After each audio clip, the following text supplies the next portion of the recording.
Olá, pessoal. Eu sou a professora Patrícia Vieira Del Ré.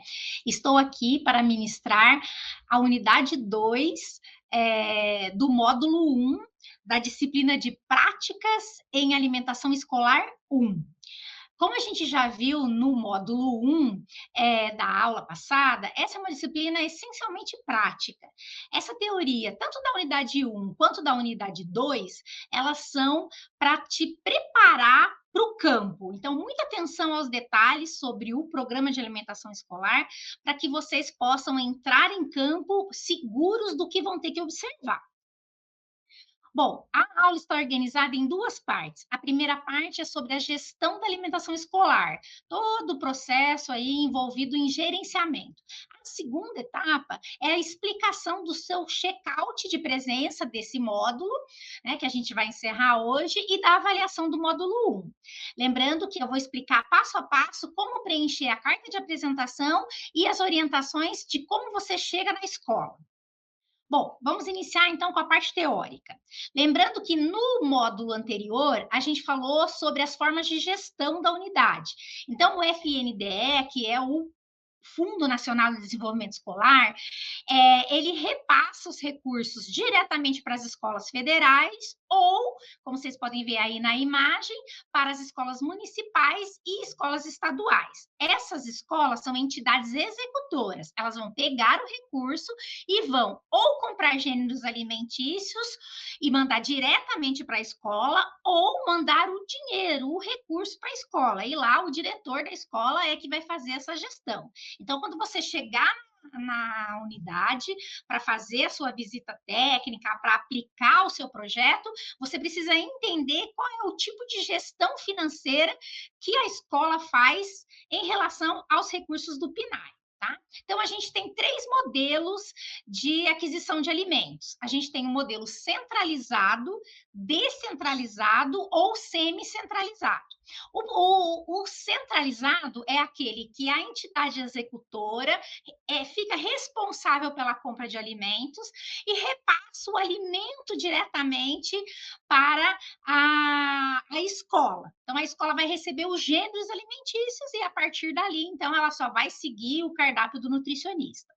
O sistema descentralizado, também pode ser chamado de escolarizada, é o sistema onde quem fica responsável por fazer a compra é cada escola. Então, o FNDE repassa o recurso para as entidades executoras, que são as secretarias de educação, e elas repassam o dinheiro para a escola.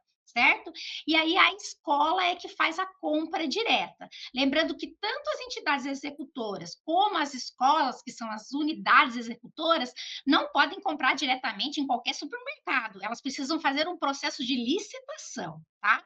E o sistema semi-descentralizada ou semi-escolarizada é quando você tem as duas coisas, né? Uma parte dos alimentos, normalmente os industrializados, são feitos pela entidade executora, quer dizer, as secretarias, né?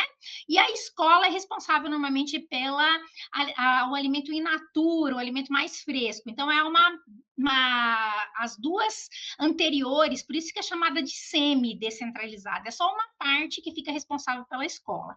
A entrega dos alimentos, ele fica diretamente relacionado com a escola, né? Então, aquilo que a escola compra, entrega direto na escola, aquilo que a entidade compra, entrega diretamente na escola. Bom, para comprar os alimentos, para os alimentos serem adquiridos, né, eles precisam obrigatoriamente obedecer o cardápio do nutricionista. Então, o nutricionista, que é o responsável técnico pelo programa, que se responsabiliza pelos alimentos, ele vai elaborar o cardápio, como a gente falou na aula anterior.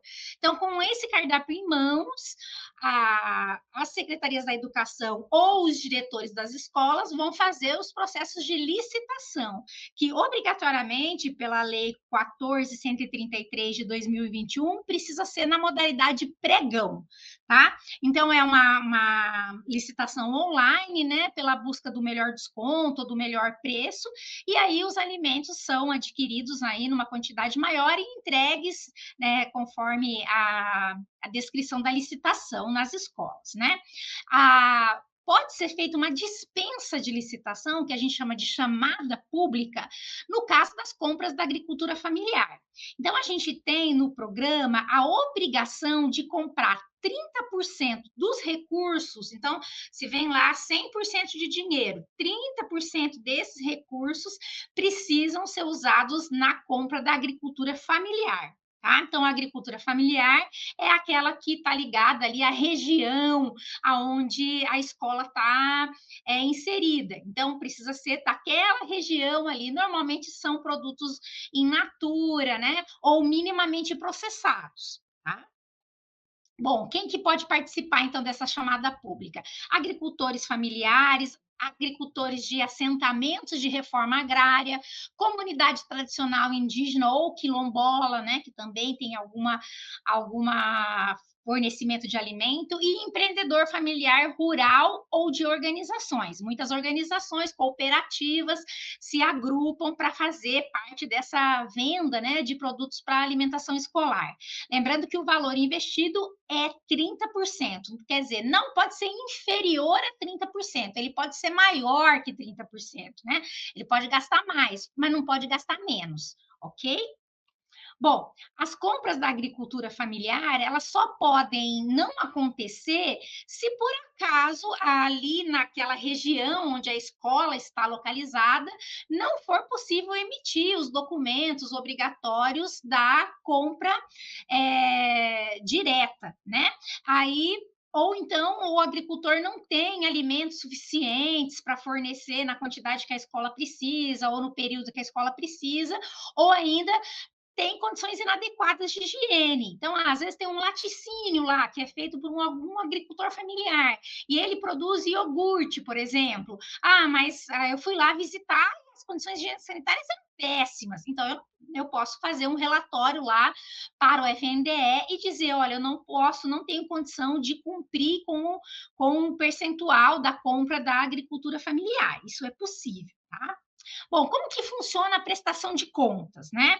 Então, todo o dinheiro recebido pelas escolas, né, ou prefeituras precisam ser prestado conta. Como que funciona? Então, a gente tem três modalidades, né, que vocês podem visualizar aqui. A primeira, que está em vermelho, é a forma centralizada. Então, o FNDE, que é o órgão do governo que é responsável pelo esse trâmite, ele repassa, olha aqui em vermelho, o recurso para a prefeitura. E a prefeitura compra os alimentos, sejam eles in natura ou industriais, e passa para a escola, e pede para entregar lá na escola. Essa é a compra centralizada. A escola utiliza os alimentos e faz um relatório, manda as notas fiscais que ele recebeu para a prefeitura, e a prefeitura faz o relatório para o FNDE. Tá? Então, essa é a prestação de compra de um sistema centralizado. Se o sistema for semi-descentralizado, quer dizer, a mistura dos dois, é em laranja aqui que a gente vê. O dinheiro sempre vai sair do FNDE e vem aqui para a prefeitura. A prefeitura compra uma parte dos alimentos, normalmente alimentos industrializados, e essa parte dos alimentos in natura, normalmente ele passa o recurso em dinheiro, e aí a própria escola compra. Então, por isso que a gente chama de semi-descentralizada. Uma parte é descentralizada e outra parte, quem compra é a prefeitura. De qualquer forma, essa escola vai repassar notas, documentos de alimentos recebidos, né? Controle do que recebeu para a prefeitura, prestar conta para o FNDE. E a forma descentralizada é quando a própria escola faz a compra, né? O dinheiro também vem do FNDE, vai para a prefeitura repassa para as escolas, né?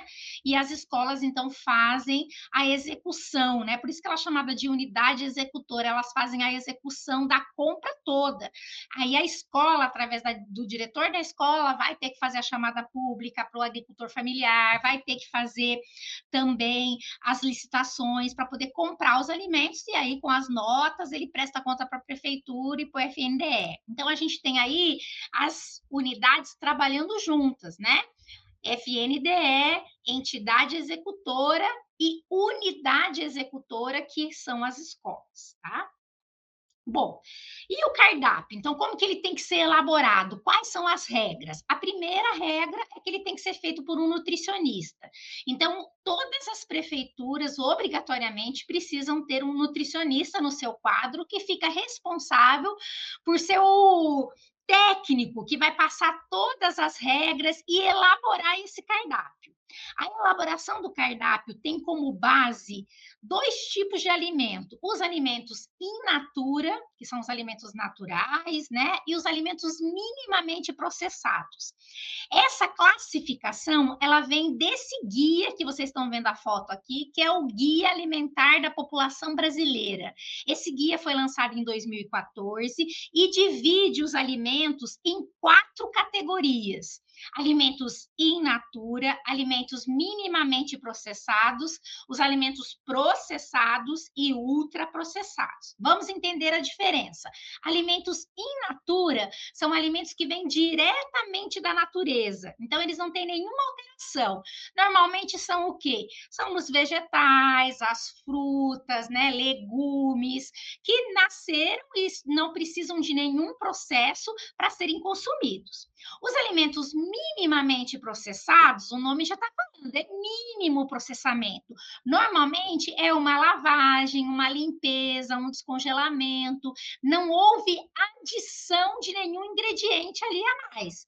Então, o exemplo mais claro que a gente tem, e o que a gente mais usa para elaborar os cardápios, são os alimentos como arroz e feijão, são cereais e leguminosas, né? O arroz, ele tem que passar por um processo de limpeza, né, para tirar a casca, o processo de beneficiamento que a gente fala, mas depois ele já vai ser usado normalmente, ele não precisa ser adicionado de nada lá pela máquina beneficiadora, né? E a mesma coisa o feijão. Então, ele é considerado alimento minimamente processado. Os alimentos processados já são alimentos que, além de serem higienizados e tal, eles têm a adição de outros ingredientes, como, por exemplo, sal, açúcar e gordura, que são ingredientes que vão conservar mais ou vão dar mais sabor ao alimento. Então, são alimentos que a gente pode usar sim, mas em moderação, em quantidade menor. Tá? Agora, os alimentos ultraprocessados são os alimentos que, além de receber açúcar, né, vai aumentando a cadeia aí, além de receber açúcar, sal e óleo, eles também recebem outros ingredientes artificiais, né? Químicos, muitos aditivos e conservantes, para deixar aquele alimento ter uma vida que a gente chama de prateleira bem mais longa. Então, aquele produto vai durar meses numa lata ou numa embalagem para ser usado ao longo do ano, né? Então, esses alimentos com o consumo grande deles, pode levar ao desenvolvimento de doenças que a gente chama de doenças é, crônicas não transmissíveis. Quais são elas? A obesidade, a hipertensão, a anemia, uma série de doenças que podem ser adquiridas por um consumo inadequado de alimentos, principalmente do ultraprocessados. Então, na alimentação escolar, a base do cardápio deve ser sempre alimentos in natura e minimamente processados. Tá? Então, aqui a gente tem um esquema aqui, ó, do próprio Guia Alimentar da População Brasileira, que mostra aqui três dessas categorias que eu falei para vocês, né? Um milho aqui, que é um alimento in natura, o milho já na conserva, né? Na lata aqui, na conserva de água e sal, então é um alimento processado, tá?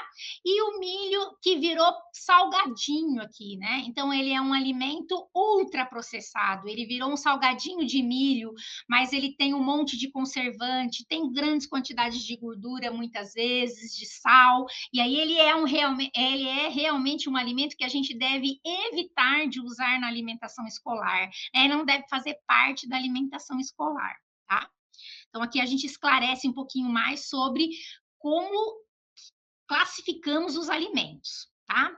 Para comprar os alimentos com o dinheiro do PNAE, cada escola ou Secretaria da Educação tem que prestar atenção nesses percentuais. A gente tem que comprar a maioria, que está em amarelo aqui no gráfico, 80% dos alimentos in natura ou minimamente processados. Então, veja, a maior parte dos alimentos que a gente vai comprar são aqueles que a gente falou que são naturais ou que só foram descascados, limpos, né? Isso inclui também, além dos cereais e do feijão, as carnes, por exemplo, que passam por um processo de limpeza antes de serem consumidos, tá? Agora, 15% são de alimentos processados e ultraprocessados. Então, vai sobrar bem pouquinho aqui para a gente poder comprar desses produtos, tá? E 5% de ingredientes culinários, do tipo sal, óleo, açúcar, né? Então, é bem menos ainda, tá? Então, são alimentos que a gente vai ter que consumir em menor proporção, né? Só 20% aqui. A maior parte deve ser alimentos naturais.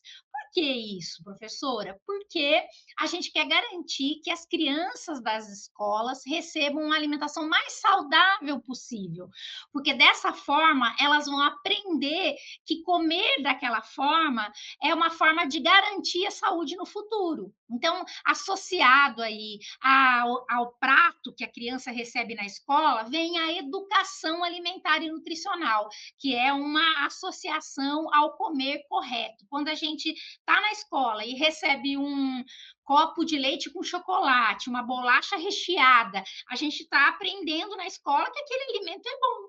Então, o programa, ele traz isso como uma forma de alertar, né, as secretarias, as escolas, que eu não posso fazer isso, eu tenho que servir o que é realmente saudável. A escola é um ambiente de educação, ok? Bom, os cardápios, eles também devem levar em consideração aqueles estudantes que têm alguma necessidade especial, do tipo doença celíaca, diabetes, hipertensão, anemia, alguma intolerância, alguma alergia. Então, para isso, o nutricionista, que é o responsável pelo programa, precisa avaliar se naquela escola a gente tem estudantes com essas características e aí fazer uma adequação nesse cardápio para essas crianças. Então, se eu sou uma criança celíaca, eu sou uma criança que não pode comer nada com glúten. Aonde que tem glúten? Na farinha de trigo, no centeio, na cevada. Então, nesses alimentos, quando eu fizer um macarrão, por exemplo, que tem trigo na composição, eu preciso fazer um macarrão sem trigo para essa criança. Então, precisa ter uma adequação do cardápio para atender as necessidades de todo mundo, tá? Inclusive as especificidades culturais. Então, se eu sou nutricionista e trabalho numa região onde tem uma comunidade indígena ou quilombola, eu preciso prestar atenção no que é hábito daquela região para proporcionar no cardápio. Tá? Então, para as comunidades tradicionais, povos originários, e também para as crianças que necessitam de alguma alteração especial na alimentação. Bom, o que a gente oferece, então, obrigatoriamente, que todo cardápio de nutricionista deve ter em todas as escolas? Primeiro, frutas in natura, legumes e verduras. Então, essa é a parte que mais deve aparecer no cardápio. E aí a gente tem uma diferença para quantidade em gramas que a gente tem que ter para período parcial e quantidade em gramas para período integral. Então, quando a criança fica meio período na escola só, ela precisa comer no mínimo 280 gramas de frutas, verduras ou legumes por semana. Isso significa, no mínimo, 2 vezes na semana ter uma fruta in natura, não é fruta no suco ou na geleia, não, é fruta mesmo, tá? E 3 vezes na semana, legumes ou verduras na salada, misturado, né, em algum prato, em alguma preparação. Então, ele precisa receber aí um aporte disso. Então, vai somando lá, comeu uma banana, 100 gramas. No outro dia, comeu uma maçã, 80 gramas, já comeu 180. Falta 100 gramas que ele vai precisar consumir na forma de verdura. Então, comeu uma alface, 40 gramas, comeu um chuchu, mais 60 gramas, e aí completou, então, o que ele tinha que comer de verduras e legumes na semana. Tá? Agora, se ele ficar no período integral, que ele vai receber 3 refeições, aí aumenta aí a quantidade para 520 gramas por estudante. tá?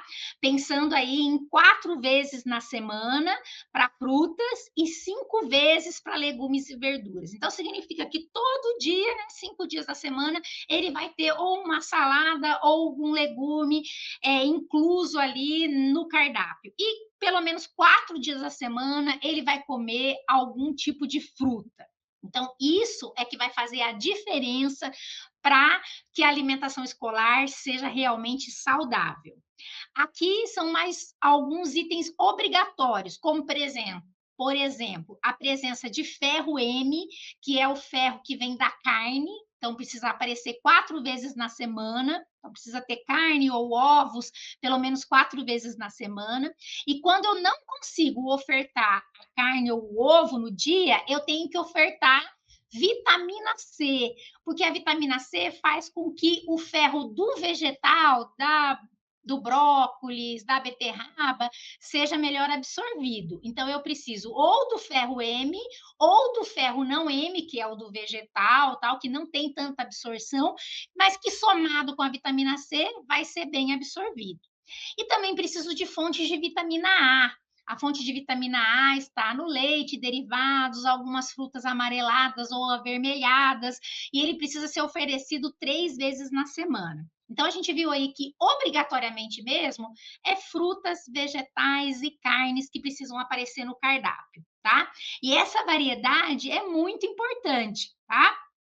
Então, por exemplo, se a criança faz uma refeição na escola, ela precisa comer na semana pelo menos 10 tipos de alimentos diferentes. Se ela faz 2 refeições na escola, pelo menos 14 alimentos diferentes. E se ela faz 3 refeições na escola, pelo menos 23 alimentos diferentes. Nossa, mas por que variar tanto? Porque ela não pode comer só banana, ou só alface, ou só tomate. Ela precisa variar, porque as vitaminas e minerais, eles estão em vários tipos de alimentos. Então, se eu comer só um tipo de alimento, eu não vou conseguir cumprir a obrigação de fornecer todos os nutrientes que essa criança ou esse estudante precisa. Tá? Então, por isso, essa variedade. Quanto mais variado é o cardápio, melhor para suprir realmente as necessidades desse estudante. Bom, as escolas devem possuir fixo na parede um cardápio onde está indicado o horário, o tipo de refeição, o nome da preparação que ele vai consumir, quais são os ingredientes que compõem aquela preparação, né? E informações do valor calórico, dos nutrientes, né? Principalmente carboidrato, proteína e lipídio, que são os macronutrientes, e tem que ser assinado pelo nutricionista. Então, na semana, a criança já vai saber o que ela vai receber, porque deve estar fixo na escola. Quando você chegar na escola, procure o cardápio da alimentação escolar e verifique se ele foi feito e assinado por um nutricionista, tá? Agora vem os alimentos proibidos. O que, que é proibido na escola, tá? Refrigerantes e refrescos artificiais, bebidas concentradas como xarope de guaraná ou suco de groselha, coisas desse tipo, chá prontos que estão prontinho para consumir, porque normalmente eles têm muito açúcar, ou bebidas parecidas com isso, né? Cereais com algum tipo de adoçante, né? Tipo sucrilhos, Kellogg's, essas coisas. Balas, confeitos, bombom, chocolate em barra ou granulado são alimentos proibidos, tá? Além de bolacha recheada, biscoito ou bolacha recheada, bolo com qualquer tipo de cobertura, só posso usar bolo simples, barra de cereal, tá? Que normalmente são aquelas barrinhas que a gente acha que é saudável, mas normalmente vem muito açúcar, tá? Gelados do tipo sorvetes ou gelatina, temperos que tenham glutamato monossódico, que é um tempero realçador do sabor, ele meio que mascara o sabor dos alimentos e faz com que a gente não sinta muito bem os outros temperos. Então, a gente proíbe o uso do glutamato para a gente poder sentir realmente o sabor que vem dos alimentos, tá? A maionese também é proibida e alimentos em pó ou para reconstituição, tá? Então, são alimentos proibidos. Também é proibido açúcar, mel e adoçantes para crianças até 3 anos de idade. Então, lá no ensino infantil, se eu for visitar uma creche, eu não posso ter na creche açúcar, mel e adoçante para crianças menores de 3 anos de idade. Tá? Então, se tiver crianças maiores de 3 anos, ok. Até 3 anos é proibido o uso desses alimentos. Tá? Agora, a gente tem alguns alimentos que são limitados, quer dizer, eu posso usar porque eles são processados, mas eu posso usar com uma quantidade menor. Quais são eles? Alimentos em conserva, uma vez só no mês, bebidas lácteas do tipo iogurte, uma vez por mês em escolas parciais e 2 em escolas integrais, produtos cárneos do tipo mortadela, que mais? Presunto, eu só posso usar 2 vezes no mês. Margarina, 2 vezes no mês para quem está no período parcial e uma vez por semana para quem está no período integral. Também biscoito, bolacha, pão e bolo, no máximo 2 vezes por semana, tá? Quando é uma refeição só. E 3 vezes na semana, quando é 2 refeições, e no máximo 7 vezes na semana em escolas em período integral. Isso por quê? Porque a refeição deve ser baseada em alimentos naturais, então deve ser verduras, frutas, salada, arroz, feijão, comida que a gente chama de verdade. A gente deve evitar pão, bolo, biscoito, bolacha, esses são substitutos, devem ser usados apenas como lanches, né? E ali na alimentação escolar é uma suplementação para suprir as necessidades da criança. Então, ela não deve comer como base da alimentação biscoito, bolacha, pão, bolo, né? Eles podem ser servidos, mas eles têm limitações, tá? Doces, de um modo geral, uma vez por mês, e se for um doce regional, 2 vezes por mês para o período parcial e no máximo uma vez na semana para os períodos integrais. Bom, isso aí que a gente vai ver do cardápio, né? Então, como eu disse para vocês, a disciplina ela é prática, né? Práticas em alimentação escolar 1. A gente vai ter a 2 aí nos próximos semestres. Nessa disciplina, você precisa ir até uma escola para desenvolver um projeto de extensão. Lá você vai fazer uma observação desses itens que a gente está discutindo aqui nessas aulas teóricas. Então, vocês tiveram 2 aulas no módulo 1, a aula 1 e hoje a aula 2, falando sobre todas as regras básicas do PNAE. Bom, aí agora você vai se preparar para ir à escola. O que você tem que fazer, que também vale como um check-out de presença?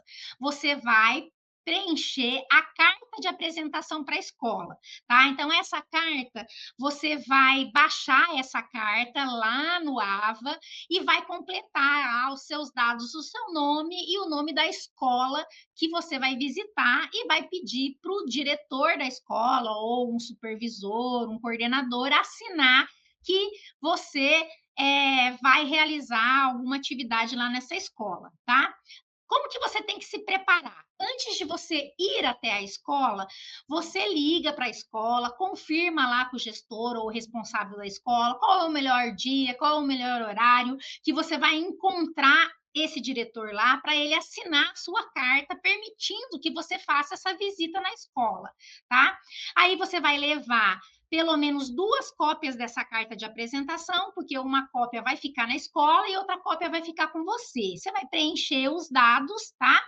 E aí vai se organizar para ir no horário que você combinou nessa escola. Você pode escolher qualquer escola que você quiser, que seja próxima da sua casa, próximo do seu trabalho, uma escola que seja pública, que pode ser de creche ao ensino médio, passando aí pelo ensino fundamental. Então, de uma escola que atenda crianças aí em todo o período.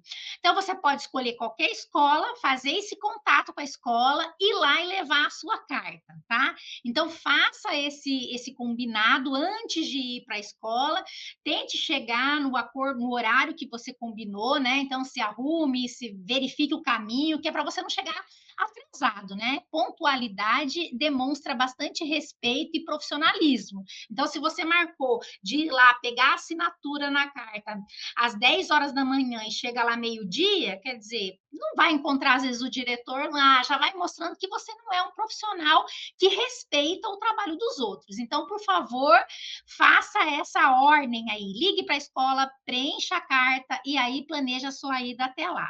O dia que você for até a escola, cuidado com as suas vestimentas, né? Com as suas roupas. Lembra-se que você está indo para um ambiente escolar. Então, evite roupas que tenha rasgo ou uma camiseta muito chamativa, né? De preferência, use sapato fechado, né? Passe aí uma imagem profissional, que é a imagem que você está construindo aqui com o seu curso, tá? Cuidado na sua postura, né? Seja cordial, educado, cumprimente as pessoas, explique que você está ali para conseguir a assinatura, para fazer um projeto da faculdade que você faz, né? Seja respeitoso. E leve também os seus documentos que identifiquem que você é um estudante da UFMS. Na escola, então, você vai chegar, vai levar as duas vias, vai preencher essa via com os seus dados e com os dados do diretor da escola, né? Com o nome da pessoa que autorizou você a vir e o nome da escola. E aí você vai ser rápido nesse processo. Você vai contar que você vai fazer uma disciplina prática e que essa disciplina, como é a primeira que você vai fazer, ela vai ser basicamente observacional. Você vai fazer um projeto onde você vai acompanhar o processo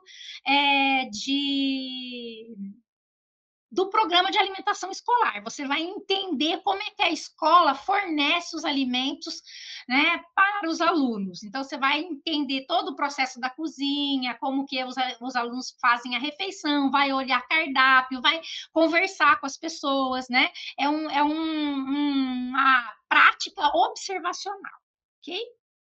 Bom, e aí, depois então de você assistir essa aula do módulo 1, a unidade 1 e a unidade 2, você vai precisar fazer uma avaliação para passar para o módulo 2, né? E essa avaliação são questões que envolvem perguntas voltadas para os temas que nós estudamos aqui na unidade 2 e na unidade 1 da semana passada. Então, leia com bastante atenção novamente os slides, né? Assista a essa aula quantas vezes você desejar, e aí você vai poder realizar a sua avaliação do módulo e passar aí para o seguinte módulo, tá? A outra dica importante é você não esquecer de participar do fórum de discussão da disciplina, que também é obrigatório. Eu preparei para vocês um tema que vai falar sobre o PNAE, que é o nosso tema central aqui da alimentação escolar. Se chama PNAE na prática, como melhorar a alimentação escolar. Esse fórum, ele é um espaço para você discutir ali, contar como foi a sua visita na escola, falar, nossa, para mim foi muito fácil, nossa, eu tive dificuldade, olha, eu cheguei lá na escola, eles não estão entregando merenda, e também compartilhar a sua visão, né, de como você acha que poderia ser, como poderia ser melhor o processo da alimentação escolar. Então, é um fórum de discussão, não deixem de participar, ele também é um item obrigatório, tá? Aqui vocês vão encontrar as referências que eu usei para preparar a nossa parte teórica, né? Então, são as legislações, né? Que estão disponíveis para vocês consultarem lá no nosso cronograma e trilha de aprendizagem. Então, muito obrigado, até aqui, e eu encontro vocês no módulo 2. Até!